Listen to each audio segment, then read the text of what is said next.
말씀은 요한일서 2장 12절에서 14절 말씀을 보겠습니다.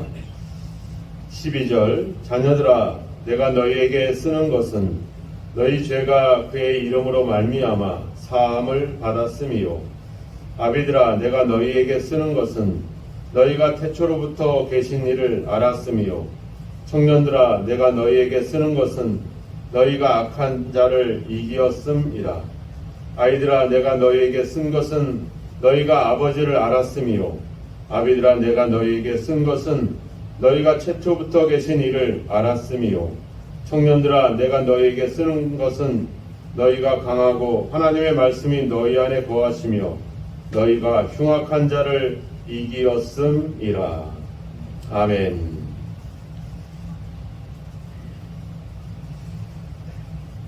오늘 사도 요한은 이 요한일서 이 편지를 쓰면서 그래서 표현하기를 내가 너희에게 쓰는 것은 내가 너희에게 썼다라고 표현하지 않고 지금 쓰고 있다 이렇게 편지를 쓰고 있죠. 그러니까 편지를 받은 사람은 이미 요한이 자기들에게 편지를 쓴 과거의 어떤 상황으로 보게 되는데 사도 요한은 지금도 내가 쓰고 있다 이렇게 표현을 씁니다. 이것은 이러한 헬라어 표현들은 이제 약간 시적인 그런 표현들이기도 하고 또 뭔가 좀 부드러움을 나타낼 때 쓰는 그런 표현이기도 합니다. 그러니까 어떤 뭔가 죄를 짓고 뭔가 문제가 있는 자녀들을 향해서 뭔가 잔소리하고 호소한다라고 하는 느낌보다는 이제 좀 더 친밀하고 좀 약간 이 편지이긴 하지만 서로 대화하는 듯한 그런 느낌을 주고자 사도 요한은 이런 표현들을 쓰고 있는 것 같습니다. 예를 들면 요한복음 21장에 가보면 그 제자들이 예수님을 버리고 다 고향으로 돌아가잖아요. 베드로는 예수를 3번이나 부인하고 고기를 잡겠다고 고향으로 돌아갑니다. 그렇게 어떻게 보면 그렇게 절망과 우울한 가운데 고향으로 돌아간 제자들이 뭐 일이 손에 잡히겠습니까? 고기가 제대로 잡히겠습니까? 그런 제자들에게 예수님이 다가가서 이야기하죠. 너희에게 고기가 있느냐? 그럴 때 너희에게라고 한 표현은 바로 이 헬라어 표현은 파이디아라고 합니다. 그러니까 마치 아버지가 어린 자녀들에게 표현하듯이 그런 표현을 쓰고 있죠. 그러니까 제자들은 예수를 버리고 예수를 부인하고 예수님이 십자가에 죽는 동안 아무것도 하지 못한 채 무기력하게 그렇게 고향으로 돌아간 그들. 우리가 인간적으로 생각해 보면 화도 나고 승질도 나고 왜 그렇게 했냐고 따질 수도 있겠죠. 특별히 베드로에게는 네가 내가 나를 3번 부인한다고 내가 말하지 않았느냐? 내 말이 맞지? 우린 그렇게 따질 수도 있고 그런데 예수님은 그들을 향해서 아이들아, 자녀들아 이런 표현들을 쓰고 있다라고 하는 사실입니다. 왜 그래요? 우리에게 친밀하게 다가오시는 그런 주님의 모습을 우리가 거기서 볼 수가 있죠. 사도 요한도 그런 예수님의 은혜를 경험했기 때문에 이렇게 지금 복음을 떠나서 이단에 빠지고 이단 사상에 물들어 있는 그들을 향해서 책망하기보다는 좀 더 다정하게 우리에게 말씀하고 있다라고 하는 겁니다. 이렇게 성경은 바로 이러한 어떤 사랑의 마음들이 또 우리를 우리가 더 가깝게 대화하고 말씀하고자 하는 그런 아버지 하나님의 그런 마음들이 이 성경에 녹아 있다라고 하는 사실입니다. 그래서 제가 늘 이야기하지만 성경을 볼 때 뭔가 아버지의 잔소리와 뭔가 계명을 지켜야 되는 그런 종교적인 습관을 갖고 성경을 보지 말고 성경을 통해서 하나님이 얼마나 우리를 사랑하시는지를 느끼는 그런 마음으로 우리가 성경을 보는 것이 중요할 것입니다. 우리가 이단들의 특징을 보면 그들은 정죄를 하죠. 니들 교회는 잘못됐어. 너희들 목사는 잘못 가르치고 있어. 니들은 지금까지 배운 것이 잘못된 거야. 자기들만 옳아. 이런 옳고 그름의 어떤 이언론적인 그런 어떤 사상에 빠져 있습니다.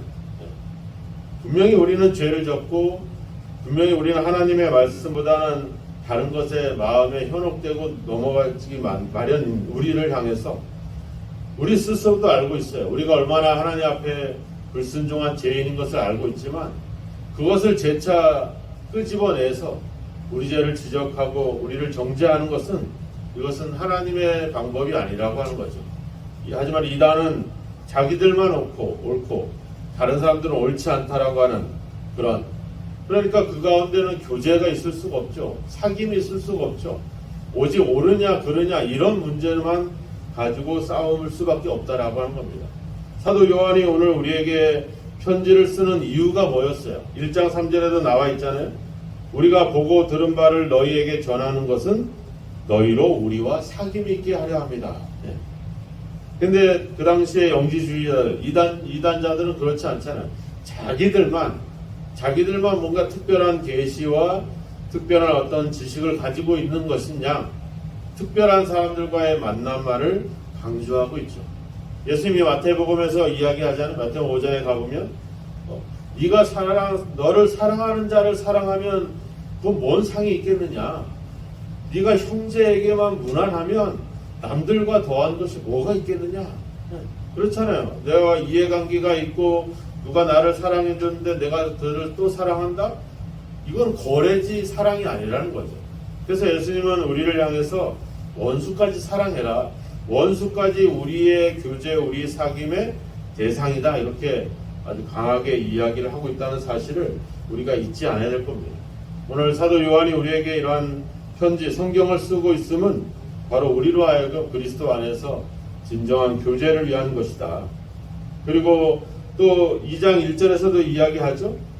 내가 이것을 쓰는 것은 너희로 죄를 범하지 않게 하려 합니다.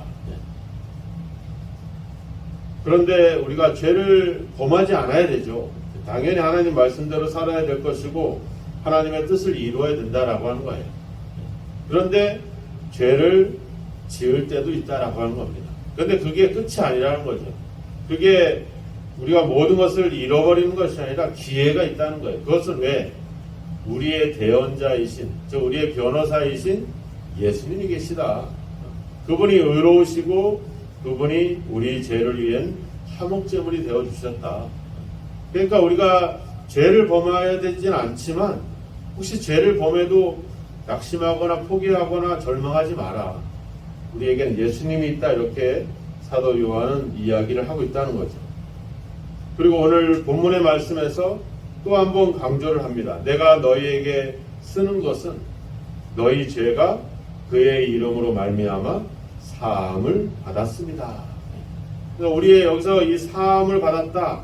이 뜻은 아페온타이라고 합니다. 즉 한 번 끝나는 게 아니라 지금도 계속해서 그 죄사함의 효력이 여전히 있다 이런 것이죠. 그러니까 우리가 죄에 대한 용서를 받았으니까 우리가 뭐 더 이상 두려워하거나 그런 걸로 인해서 연연하지 마라. 이렇게 사도 요한은 우리에게 얘기를 하고 있다는 겁니다. 7절에 먼저 얘기했잖아요. 사랑하는 자들아 내가 새 계명을 너희에게 쓰노니. 8절에서도 내가 너희에게 새 계명을 쓰노니. 우리가 과거에 하나님이 이스라엘 백성들에게 계명을 주실 때, 말씀을 주실 때 언제 주십니까? 애굽에 있을 때 주지 않고 그들을 애굽에서 탈출시켜서 자유로운 몸이 됐을 때 시내산에서 하나님이 계명을 줍니다. 그러니까 이미 애굽과 바로 왕의 억압과 압제로부터 이 백성을 승리케 만드신 다음에 그 다음에 거기다가 하나님의 말씀을 주게 되죠. 우리가 누군가에게 뭔가를 부탁하거나 뭔가 이야기를 하게 될 때 대놓고 얘기하지 않죠. 먼저 그 사람과의 관계를 회복하고 또 그 사람과 또 어떤 좋은 관계를 맺고 그런 관계를 맺은 가운데다가 우리가 뭔가를 부탁하기도 하고 뭔가를 들어주기도 하는 거거든요. 그냥 뭐 지나가는 사람 붙잡고 뭐 부탁하진 않습니다. 똑같아. 하나님이 우리에게 말씀을 주셨다는 것, 하나님이 우리에게 계명을 주셨다라고 하는 것은 이미 그 자체로 우리가 하나님과의 교제가, 관계가 회복이 됐다는 거예요. 그것을 증명하고 있다는 겁니다. 그러니까 하나님이 계명을 주신다는 것, 우리에게 말씀을 주신다는 것은 이미 우리가 죄로부터 승리했다, 이것을 주는 그런 반증이라고 할 것입니다. 그래서 오늘 이야기하는 거죠. 먼저 계명을 주노니 이 사실 앞에서 이미 우리가 죄사함을 받았다라고 하는 그런 증거가 된다는 거. 그러니까 우리가 하나님의 말씀은 이제 우리에게 더 이상 뭔가 우리가 꼭 지켜야 되는 의무가 아니라 이제는 우리에게 승리를 주신 그 승리에 대한 기쁨의 표시가 되는 거죠. 즉 내가 하나님께 말씀에 순종한다라고 하는 것은 이미 내가 하나님으로 인해서 승리했다라고 하는 그 승리자의 표현이라고 하는 겁니다.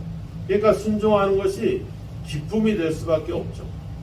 의무가 된다면 하나님 말씀이 우리에게 짐이 되고 무거울 수밖에 없는데, 우리는 이미 승리했기 때문에, 죄로부터 우리가 죄사함을 얻었기 때문에 우리는 이미 기쁨으로 순종할 수가 있다라고 하는 것입니다.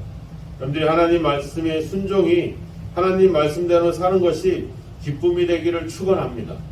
그것은 이미 우리가 승리했다라고 하는 증거이기 때문에 그렇습니다. 14절에 이야기하죠. 너희가 태초부터 계신 일을 알았습니다. 하나님의 말씀이 너희 안에 거하시며 너희가 흉악한 자를 이기었습니다. 우리가 함께 하시는 그 하나님이 태초부터 계신 그런 창조자 하나님이신 것을 우리가 알고 있고, 또 하나님의 이 승리의 약속, 또 하나님의 말씀이 우리 가운데 있기 때문에 우리는 반드시 이길 수밖에 없다라고 하는 겁니다. 예수님도 요한복음 10장에서 이야기했잖아요. 너희가 세상에서 환난을 당하나 담대하라, 내가 세상을 이기었노라. 그러니까 어떻게 보면 우리는 이미 승리가 이루어진 싸움을 하고 있는 거죠. 이미 우리는 승리가 보장된 싸움을 하고 있는 겁니다. 이보다 더 좋은 어떤 그런 길이 어디 있겠습니까?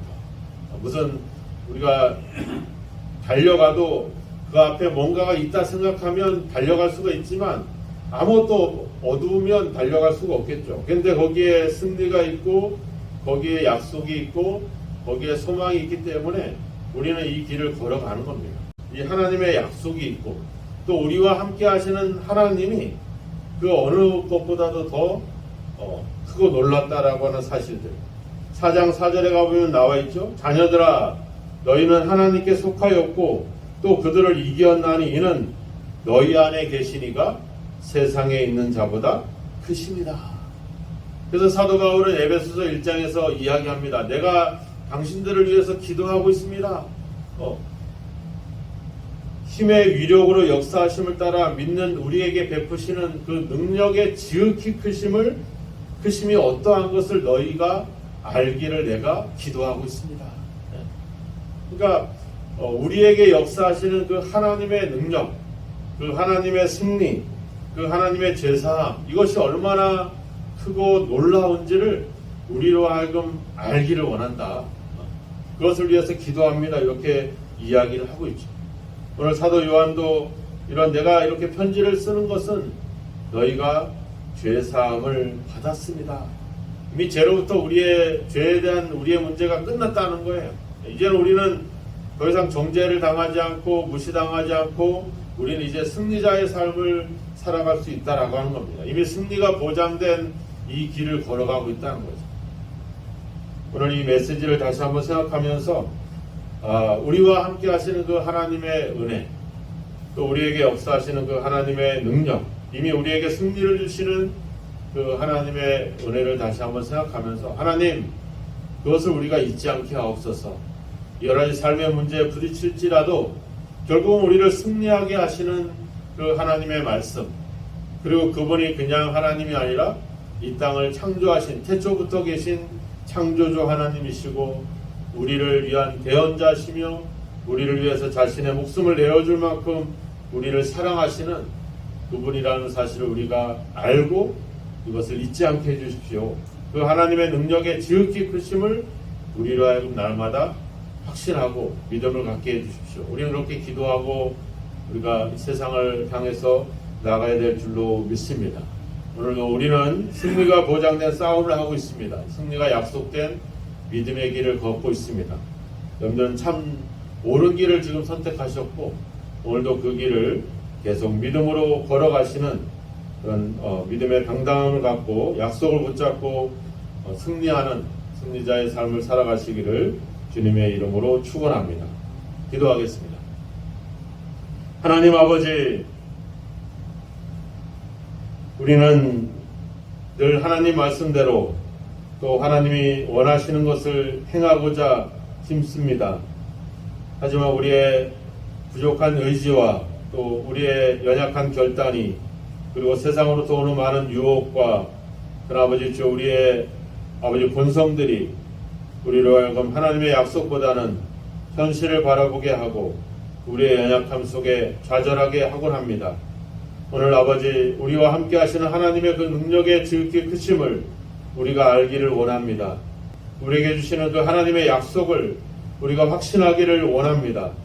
우리가 아버지 더 이상 그리스도로 인하여 아버지 죄사함을 얻었고 더 이상 우리가 죄의 노예가 아닌 것을 아버지 알게 하시고 죄의 문제가 해결되었음을 깨닫게 하시고 이제는 아버지 하나님 우리를 그리스도와 함께 다시 살리신 그 우리를 승리하게 하시는 하나님의 그 약속을 붙잡고 오늘도 모든 일에 모든 사람 앞에 믿음의 당당함으로 행할 수 있는 저희들이 되게 하여 주옵소서.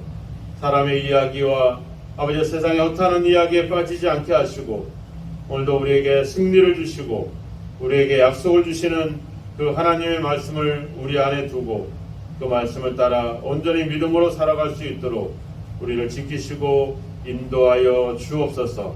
거룩한 주일입니다. 하나님의 은혜와 또 인도하심을 감사하며 또 우리의 새로운 삶을 향해서 한 걸음 더 나아갈 수 있도록 우리의 예배와 또 아버지 주여 우리에게 새로운 하나님의 은혜를 공급하여 주옵소서. 오늘의 우리의 삶도 주님 앞에 맡기며 승리의 영광을 누리는 귀한 믿음의 삶을 살도록 역사하옵소서. 예수 그리스도의 이름으로 기도하옵나이다. 아멘.